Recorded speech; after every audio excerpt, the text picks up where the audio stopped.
Hello everyone and welcome to the GMS Magazine channel. I am Paco Garcia, your hay fever reading host. And this is the RPG review room, the show in which I give you my insights on my thoughts as to what I've seen and what I've received for reviewing purposes.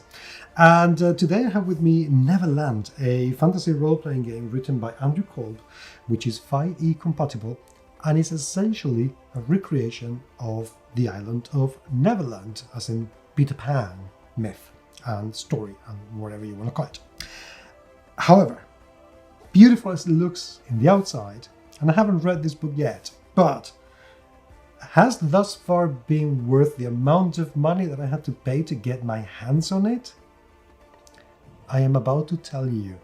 Welcome to the GMS Magazine RPG review videos.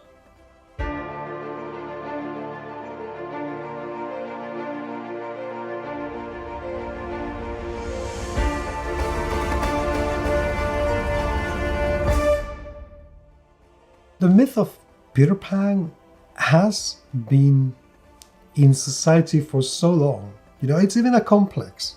The Peter Pan complex of people who don't want to grow up and always want to be children. The story is endearing, not without its issues, but it is very, very endearing, and it's captivated the imagination of I don't know how many millions of people for how many generations. Now, thanks to Andrew Kolb, has been translated into a role-playing game or a setting for 5th edition rules. It's compatible. And I have to say that this looks incredible. I paid about 20 odd euros for it, and it's a hardcover in absolutely gorgeously golden and printed ink hardback. It's $25. You're gonna want this, and it gives you a very good idea as to what the game is all about. And let's take a look inside, because it's just adorable. The production value of this is just incredible. It really is unbelievable. I don't know how much money they spent doing this, but my goodness, this feels luxury. As in really massive luxury, which is wonderful. The paper feels so, I get the chills just touching it because it's so beautiful to touch. It's just fantastic. Absolutely fantastic.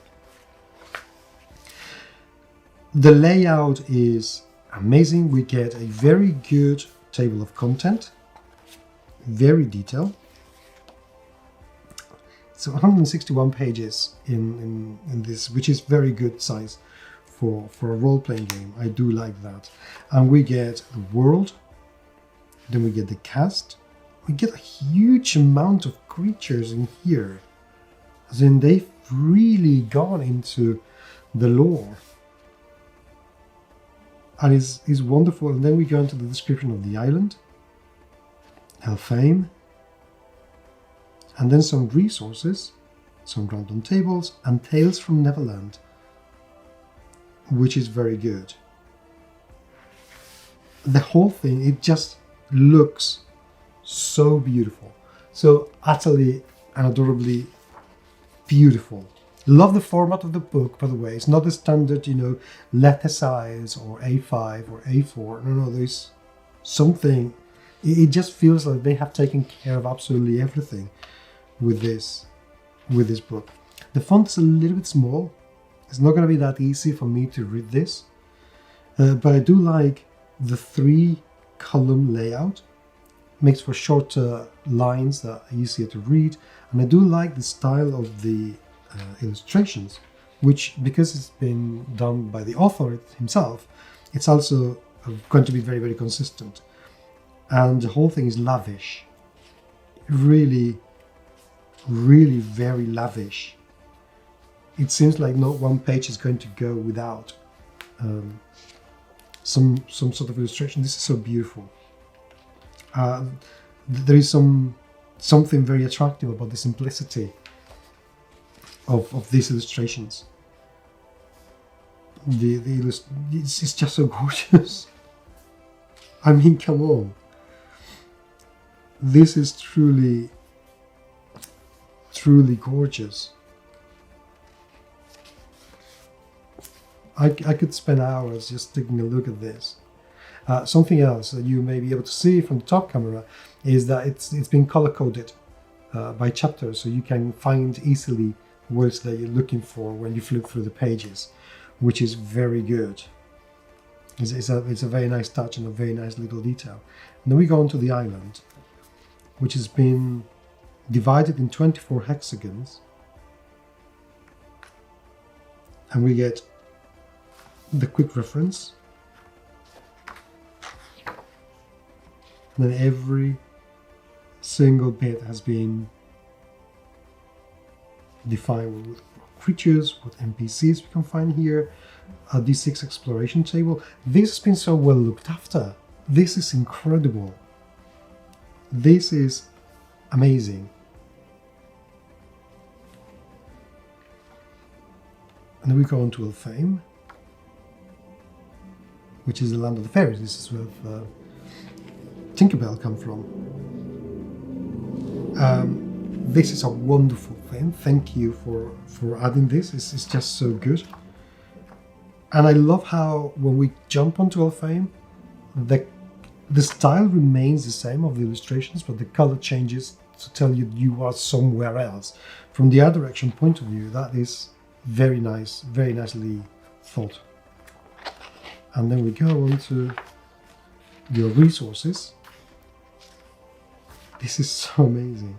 These are locations that you can use for your adventures, which is brilliant. And there are so many of them. But look at the rooms in the skull.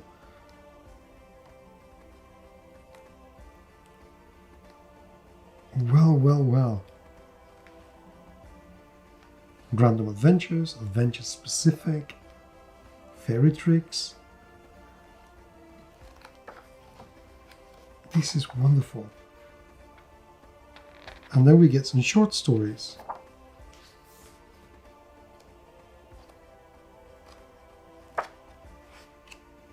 I am absolutely in love with this.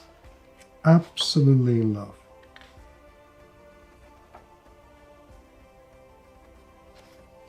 This is amazing. Oh, and at the back, you get the map, which when I saw this, I thought, what the hell is this? This is ugly. But then, you open this, and you get the full map. And the whole thing is just charming.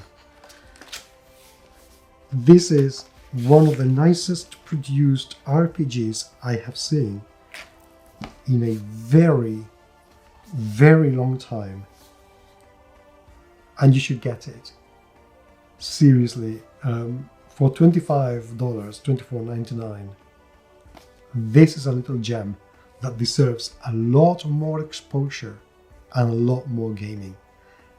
I am so pleased. I'm so gagging to get into this. It's going to be unbelievable. Thank you very much indeed for being there. It is truly and genuinely appreciated. Please do leave me your comments. I'd love to hear what you have to say. Seriously, I'd love to. But until the next time, I will talk to you very, very soon. Take care.